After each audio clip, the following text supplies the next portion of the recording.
Fit Club here today to bring to you a wonderful topic that I think everybody will be interested in hearing about. It's how to combat emotional and stress eating. We are joined today by our special, beautiful guest, Tavana. Say hello. Hello.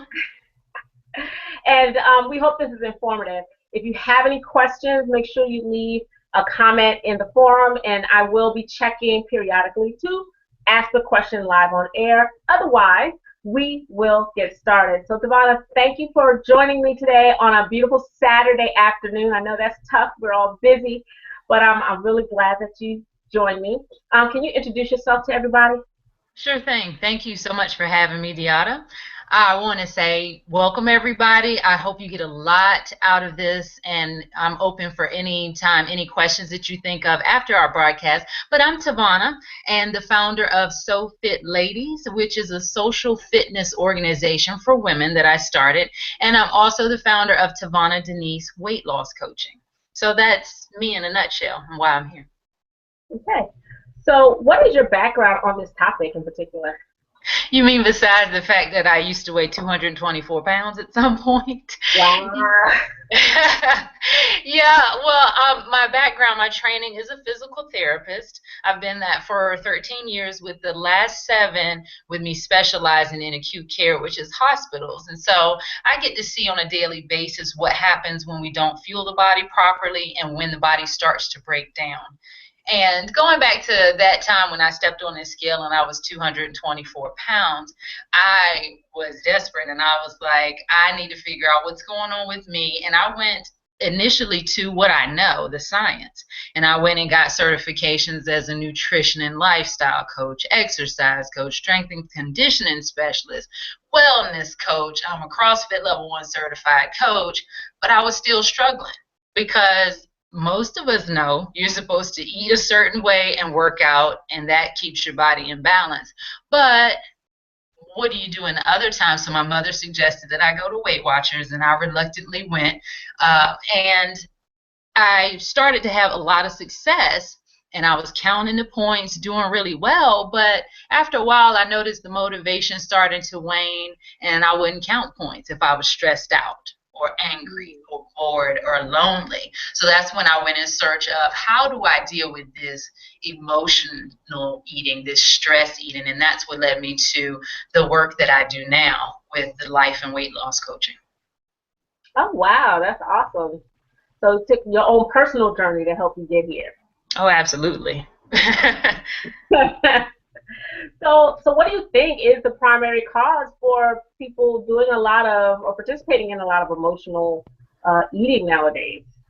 I think that's a really great question, Dion. And it's something that I still ask myself because certain things work for certain people and certain things don't work for others. But the two of the main things that I have come up with as the primary causes of emotional and stress eating are lack of awareness and feelings of powerlessness. And Mm, so, with the lack of awareness, I think a lot of times today we are just really distracted. We're distracted and get disconnected from our bodies. And so, one thing that I teach people to be aware of is a sense of what we call fog eating, and that's eating behind one's back. And that's what I call when you open up a bag of chips or a bag of popcorn, and the next thing you're hitting the bottom of the bag and want to know who uh, ate your stuff, and you're the only one in the room. You didn't enjoy it, you didn't savor it, it's gone, and you're still hungry probably. And one of the reasons why we don't stop is because we're not paying attention to the signals that we're full, or we're eating because we also have this belief that we have to eat everything that's on our plate just because it's there. And I promise you, I used to belong to the clean plate club, but that is something that you no longer have to believe. You eating everything on your plate does not take food from, or does not give food to the starving children down the street or in Africa. You right. can yeah, you can get rid of that myth now. Okay, I'm throwing it out the window. Right, absolutely. I mean, you can package it up if you don't want to throw it away, but the fact of the matter is, we can either waste food, WASTE, or we can waste the food, WAIST. And so that's one of the things that I had to come to terms with. Just because when I was a child, my mother said, eat the food on the plate, I'm an adult and I can make those new decisions. Now, the other reason why people tend to stress eat is a feeling of powerless. I don't know if any of you have ever had this sense of feeling out of control, very intense emotions, and I call that stress or storm eating. That is when we're feeling a very intense emotion or the beginnings of it, like fear, anxiety, or something like that, and we eat to avoid feeling. What we're really trying to do on purpose is distract ourselves from this emotion that we're trying not to feel. When I started getting into this work, I realized through journaling, meditating, and things, I had a lot of thoughts going around in my mind that caused me fear and anxiety. And it's really not a very pleasant feeling. I don't want anybody to think that this is going to be roses and daisies as you go through it. But I didn't want to feel that. And so what we tend to do is we eat, we smoke, we drink, we whatever our thing is to avoid that emotion. And then at the end of that time, we can beat ourselves up for overeating again. And so that's what helps us to avoid the emotion. And then the cycle continues. Wow. Wow. So with that, along with that thought, why do you think people are turning to fog eating and storm eating? Are we just more emotional now? Are we more stressed now? What do you think is the phenomenon behind that? Well, when I think about that, and the more I talk to women, especially, yeah, especially women, we have a lot on our shoulders. We have a lot of responsibilities in our culture and society that we have taken it on the thought and belief that we have to be perfect. We have to do everything right. Strong means not showing emotion. And so if you release that emotion, if you actually feel that emotion, we have been deemed as being weak. So what a lot of strong women tend to want to do is they need to keep it down. They feel like they need to stuff that and they need to be deemed as strong. You can't have any emotion whatsoever. And so we're literally stuffing ourselves with food and stuffing our emotions with food to keep them from coming up. But even that is a farce, because a lot of times, and I give the example to take it away from a food type, when you're at work and you have a coworker say something to you, or your boss that says something to you that disturbs you, you may want to haul off and slap them or curse them out, but you restrain yourself. So what then is the difference when you have those moments and you restrain yourself than when you're stressed out, you had an argument with your boyfriend, husband, whatever, and then you run to the pantry? You do have the ability, you do have that control, but it's this sense or feeling of powerlessness that causes us to go into that direction. And so if you can for yourself make those different connections, well, wait a minute, I do have that power. I did that the other day when so and so shot me the bird and I didn't go slap off. Well, maybe I can do that in this case too. Okay. So how does one recognize the cues that tip them off that they're about to go into this downward spiral of emotional or stressful eating? I think the first thing is to be aware. And the first thing I try to teach my clients to do is just be curious. Observe everything and be curious. Just try to be aware of what's going on with yourself. And when you just observe it, don't judge it, don't even try to change it right now. Just see what's going on with you. In those moments when you find yourself standing at the cupboard or whatever and you're looking for food and you're not necessarily physically hungry, well, what's going on with me right now? And how to know the difference is I want to teach you a term called hedonic hunger. And hedonic is spelled Hedonic, hunger. That is hunger that usually if you go by a bakery and you smell some bread, all of a sudden you're hungry. Or you see a picture and it reminds you of something that you might have eaten as a child, and these kinds of things, you see somebody else eating ice cream, you want ice cream. You're stressed out, then you want it. it's not physiological hunger. That's the emotional hunger. So in those moments, you want to just catch yourself and say, wait, what am I thinking right now? Am I hungry, or that looks good? And Mhm. so that's what you want to look at in those moments. Okay. Okay. So basically, when you start reminiscing, because we've all done it, gone to the grocery store or walked into a bakery, and the smell of bread. I don't know what it is about a bakery. It's very much on purpose, by the way. They do that Yeah. on purpose. Yeah. Oh yeah. Oh yeah. I just did a video on the traps of grocery stores. It's all the traps. That's funny. But yeah. So when you are starting to feel those feelings, like even when you're at the fair and someone walked past with a nice big ice cream cone, you're like, ooh, that looks good, or hot pretzel, ooh, that looks good. Where did you get that? To your Hmm. point, you might want to think, are you really hungry, or is that sparking some kind of emotion or feeling, and now you're just desiring it just because? Right. And then there's another thing too that we teach called joy eating.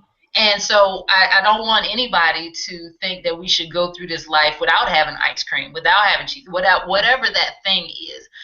But you want to make sure that in those moments you really took the time to savor it and enjoy it like a nice glass of wine. We don't just guzzle wine, we sip it, we savor it, we enjoy it, and when we've had our fill, we put it to the side. We just don't drink a gallon of wine just because. Right. And so the other way to recognize that you're in one of those moments, first of all, you realize that you weren't hungry, you just saw something and now you're hungry, i.e. a commercial. Or you smell something, now you're hungry. The other thing that I noticed coming up for me, and a lot of my clients have reported this too, is either they'll hold their breath, or their breath will get quick and shallow, or they'll notice their heart racing, almost like a panic. Like, I gotta have this, is impulsive, like you almost feel like you're going crazy. And so that's another way to realize that you're in that moment of emotional or stress eating. It's not a physiological Oh wow, wow, we're learning a lot today. hunger. So, my next question is, what is the emotional hunger connection? Why? You may have answered some of this, but what's the Mhm. what's putting how do those two things connect? Well, the bottom line is we're using food to avoid feeling certain emotions. And as a child, and without the knowledge that we have now, that may have worked. But what we need to realize now as adults, fear, anxiety, shame, guilt, humiliation, those are usually the negative emotions that cause us. They can't hurt us now. And Mhm. so when we make that connection, then we can be free from that. And there are actually some physiological breakdowns with the blood glucose and things like that that actually happen in the brain, in the primitive brain, if anybody's familiar with that term, that cause this fight or flight sensation where you feel like, I gotta have that cheesecake, I gotta have it right now. Mhm. But as we evolved, there's another part of the brain, which is the wisdom that tells us we're not hungry. This Yeah. is not a good food choice right now. And so when you, again, feeling the certain emotions and recognizing that you're quickening your breath, your heart rate is, but then you can have some control in those times. Yeah. Okay. Okay. So, what are some recommendations that you have to help alleviate? So, one is, be in the moment, think. But are there any other techniques that people can, utilize to help them, just manage that better? Because, I mean, I've been there, upset or whatever, even having an emotional moment on a show I'm watching. I will go through a whole pint of ice cream and even think about it because I'm like, oh, you know. Mhm.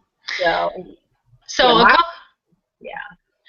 well, and you're right. So one is just be aware. As soon as you catch yourself, stop. And what you'll find is you'll be able to catch it quicker to the point where at some point you'll be able to catch yourself before the action occurs. Hmm. Also, to give yourself a break. This is hard work and it requires continuous action. So to think once you feel like, oh, I got it now, and you Hmm. stop paying attention to yourself, you'll notice it creeping back. So when you can say, one, we're not perfect, and two, this is a lifelong practice, you can be a little more gentle with yourself. Because shaming yourself and guilting yourself into having a lifestyle of health and fitness and happiness just doesn't work. The other thing we talked about was pausing. Take a minute to think, what am I thinking right now? Am I truly hungry, or am I just reacting to something? Another thing that we can do is don't beat yourself up. When you start this thing, and even me 3 years after I got rid of the weight, there's still times when I slip up. So remember, we talked about the cycle. You beating yourself up for overeating, and that causes you to overeat more. Just, okay, recognize it for what it is. I had a slip up, and I get right back to what I was doing. And then breaking out your journal. It has been extremely helpful for me to see these thoughts running around in my mind. If we're running around on autopilot and we don't know what we're thinking, we're less likely to be able to control it. And so writing in a journal, if that's not your thing, another thing that people and myself have found very helpful is meditating. And that's just a way of calming yourself down when we get that stress. I got to have it. When you learn to meditate and slow down your breath and be more present in the moment, it gives you more control in those moments.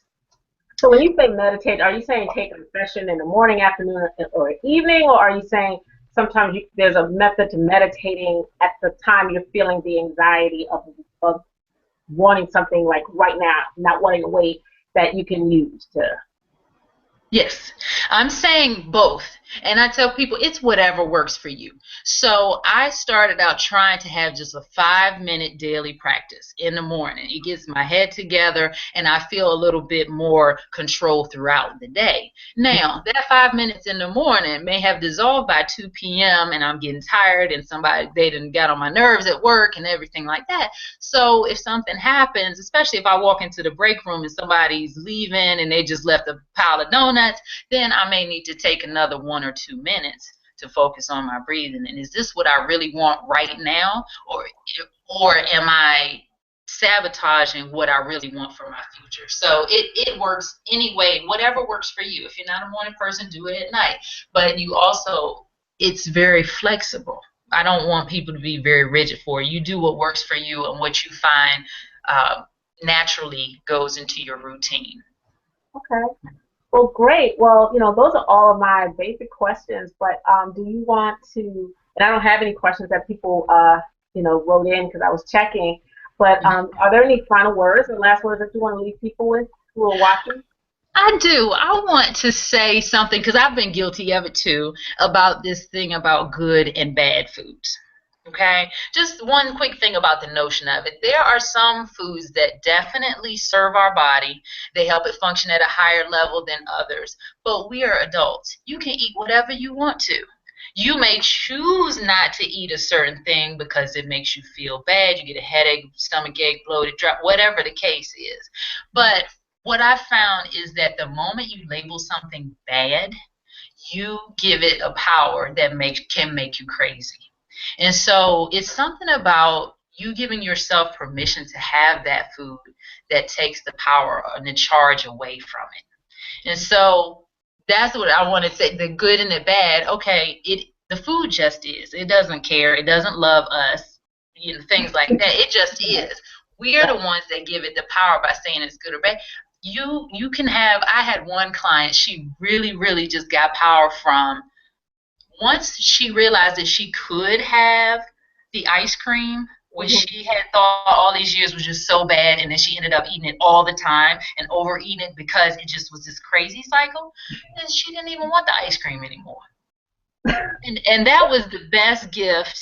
I mean, I just was so excited for her. And so that, if I could leave you all with that, it really is just be kind to yourself, be aware of what's going on.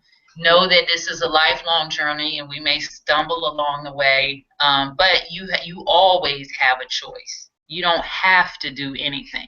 You can choose to do something because it will lead you ultimately to what you really want in life. And let's get over this weight thing so we can get on to the other stuff that is more important in the world. I agree. Well, thank you so much. I love your message, Tavana. You are doing some good work out there, and I will be keeping my eyes on you. But before we leave, you have any new programs, shows, schedules, anything going on that you want to tell everybody about?